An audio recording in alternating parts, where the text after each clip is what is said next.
Brushing the Spirit of the Time, a Zeitgeist Journey Through Art History. Introduction. The Invisible Spirit of the Time.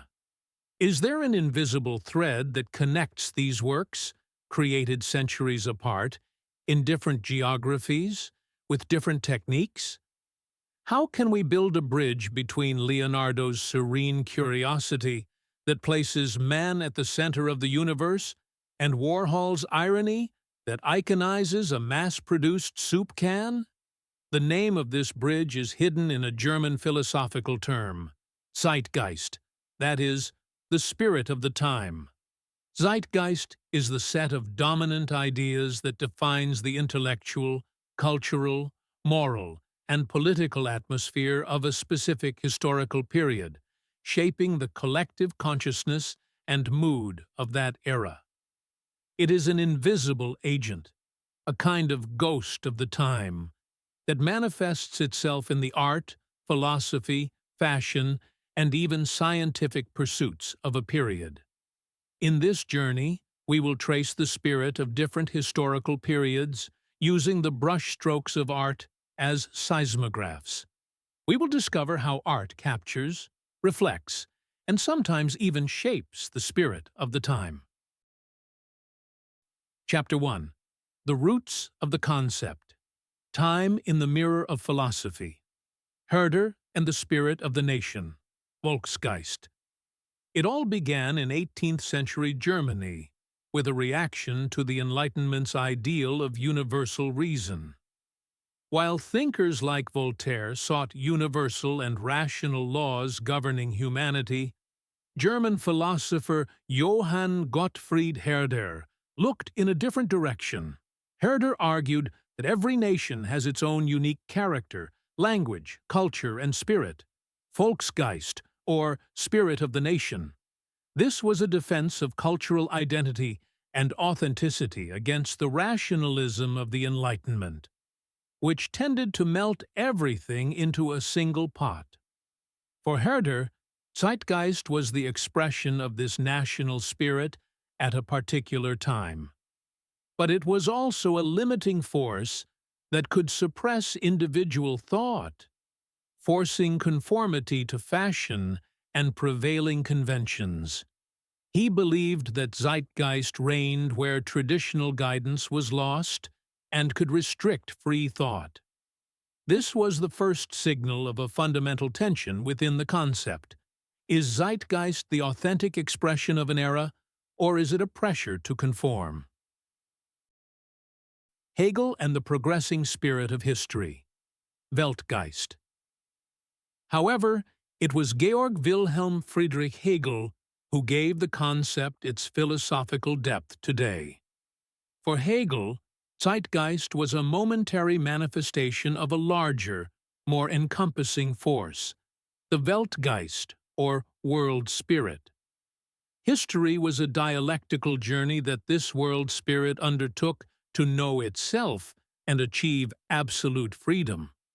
The spirit of each age was a necessary and progressive step in this journey.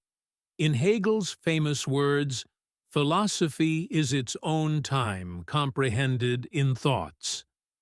This statement explains that even philosophy cannot be detached from its historical and cultural context, expressing the spirit of an age at the highest conceptual level. We can extend this sentence for art. Art is its own time spirit comprehended in images. At this point, that critical tension within the concept reappears. While Hegel saw Zeitgeist as an inevitable stage in the progress of history, thinkers like Aldous Huxley described it as the most dismal animal and a force from whose clutches one must escape. Is the artist a channel for the spirit of the time, or a rebel fighting against it? This question will be the key we seek answers to on the canvases of art history. Chapter 2. Zeitgeist on the Canvas of History. Every major art movement is like a mirror reflecting the zeitgeist of its era. In this chapter, we will examine how this spirit took shape through iconic works of art in different periods of history. Renaissance, the birth of humanism. After the God-centered world of the Middle Ages, a new zeitgeist blossomed in 14th and 15th century Italy. Humanism. With the rediscovery of ancient Greece and Rome, man once again became the measure of the universe. One of the works that best reflects this spirit is undoubtedly Leonardo da Vinci's Mona Lisa. She was not a queen or a saint, but Lisa Gherardini, the wife of a Florentine silk merchant. She wore no magnificent jewels. Her simple clothes and unadorned posture emphasized her value as an individual, not a status symbol. The landscape behind her was not an idealized paradise, but a realistic, observed piece of nature created using atmospheric perspective. With his famous sfumato technique, blending tones into one another, Leonardo painted not just a portrait, but the mysterious inner world, the psychology of an individual.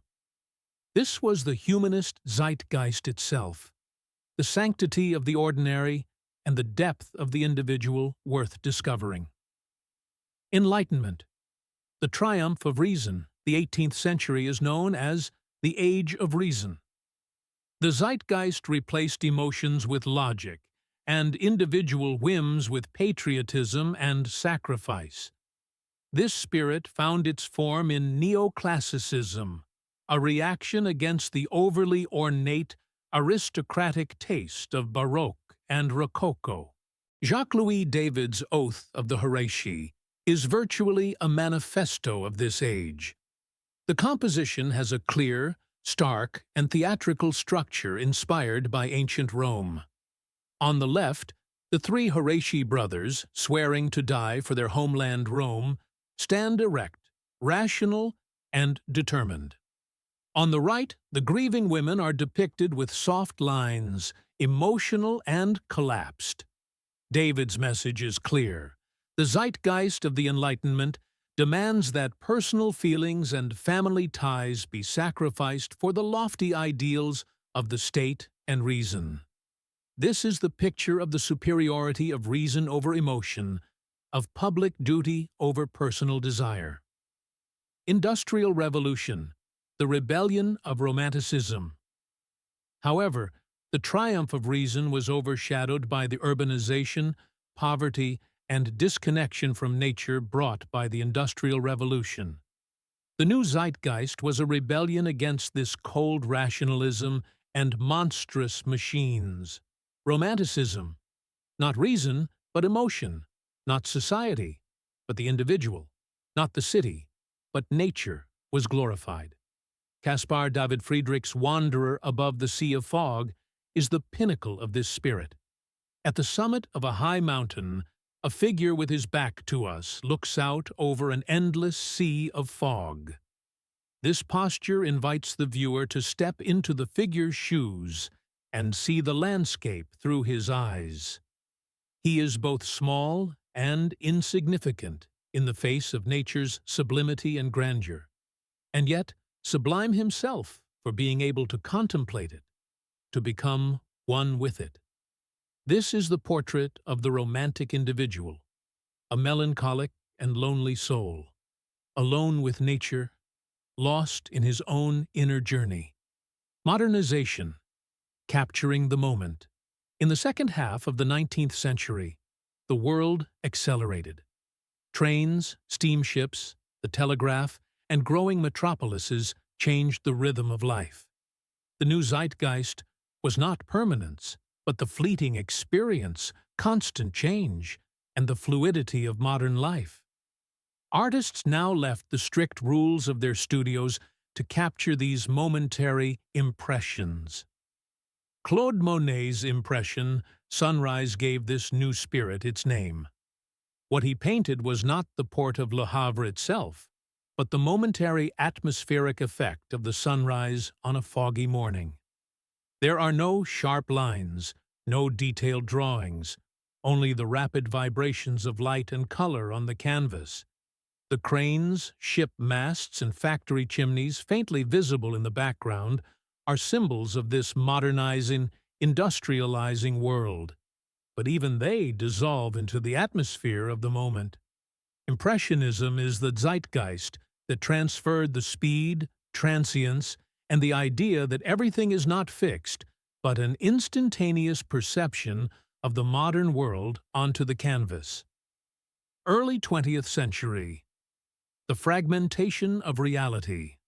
The new century brought with it new anxieties and revolutionary ideas. Einstein's theory of relativity, Freud's discovery of the unconscious, and the social tension created by the approaching World War. The zeitgeist at the beginning of the 20th century was a state of mind where certainties were demolished, and the perception of a single absolute reality was shattered. This spirit fell like a bomb on the art world in 1907 with Pablo Picasso's Les Demoiselles d'Avignon. The traditional concept of beauty and the rules of single-point perspective that had prevailed since the Renaissance were shattered. The five figures were shown not from a single angle, but from multiple angles simultaneously.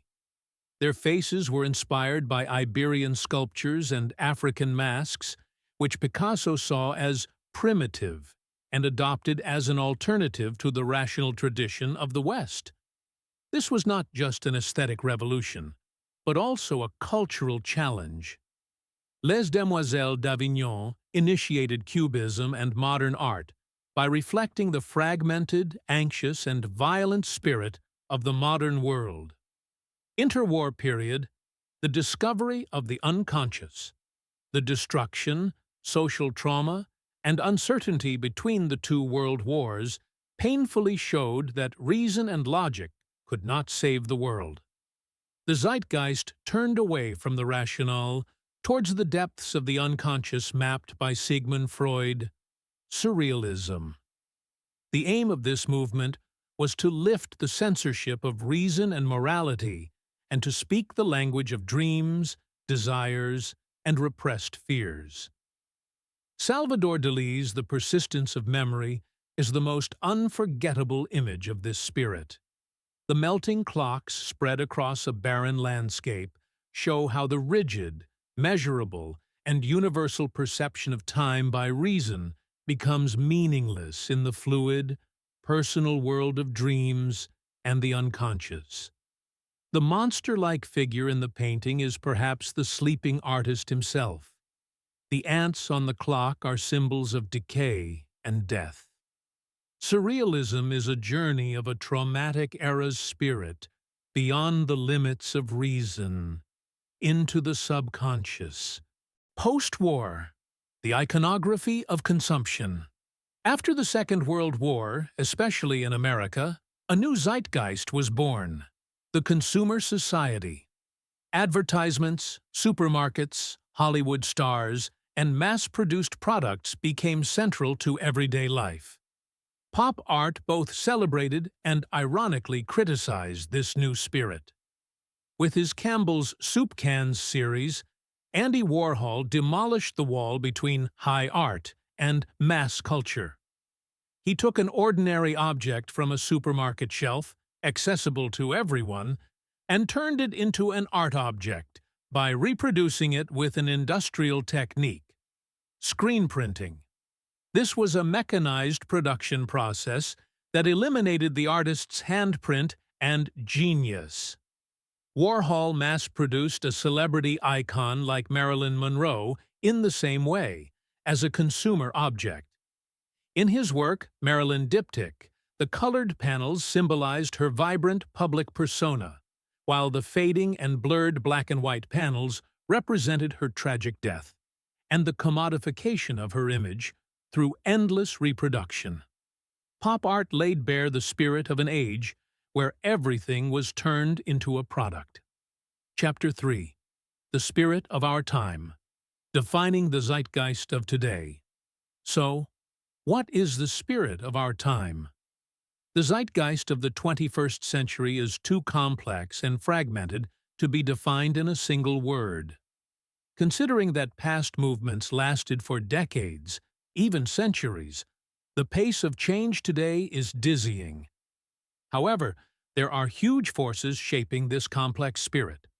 The all-encompassing digitalization and data, the impending ecological crisis, globalization, and identity politics that render borders meaningless. A post-truth era where reality itself is questioned, and the rising global activist spirit against all of this. Today's artist is no longer trying to reflect a single, unified spirit of the time, but rather to find their way in the chaotic flow of these conflicting, rapidly flowing microspirits. Refik Anadol, The Poetry of Data. Perhaps one of the artists who best captures this digital spirit is Refik Anadol. His material is not paint or marble, but big data. He processes millions of photographs, scientific data, and even brainwaves with artificial intelligence algorithms to create data sculptures and machine hallucinations. His works come to life in public spaces, using building facades as a canvas and transforming architecture into a living, breathing work of art. Unsupervised, his first NFT work to enter the permanent collection of the Museum of Modern Art, MoMA, in New York, reinterprets the museum's 200-year archive as a machine's dream. This is the aesthetic of our data-driven age, a fluid and living art created through the collaboration of human and machine intelligence. Ai Weiwei and Banksy, the spirit of resistance. If the zeitgeist is sometimes an oppressive force, resisting it is one of art's most fundamental duties. For Chinese artist and activist Ai Weiwei, everything is art, everything is politics. With works addressing the corruption of the Chinese government, its negligence in the Sichuan earthquake, or the global refugee crisis, he uses art as a testimony and a political weapon. The anonymous street artist Banksy carries the same spirit of resistance with his guerrilla art that satirizes capitalism, war, and authority. His image Flower Thrower shows a protester throwing a bouquet of flowers instead of a Molotov cocktail, turning it into a powerful symbol that replaces violence with peace. These artists are the conscience of our time, questioning and trying to change the spirit of the time instead of surrendering to it. Conclusion: shaping the spirit of the future. Our Zeitgeist journey began in the abstract corridors of philosophy, passed through the canvases of history, and reached the digital and political squares of today. We have seen that art is not a passive reflector of the spirit of the time, but an active agent in constant dialogue with it. It crystallizes the values, dreams, fears, and contradictions of an age. It shows us who we are, where we come from, and where we are going. Today's artists, while searching for new aesthetics in the infinite ocean of data, mourning melting glaciers and drawing freedom slogans on walls, are actually speaking on our behalf. They are documenting and at the same time shaping the spirit of our time. So, 100 years from now, what kind of spirit will those who look back at our era see in these works? The answer, perhaps, is hidden in the art that is being created right now.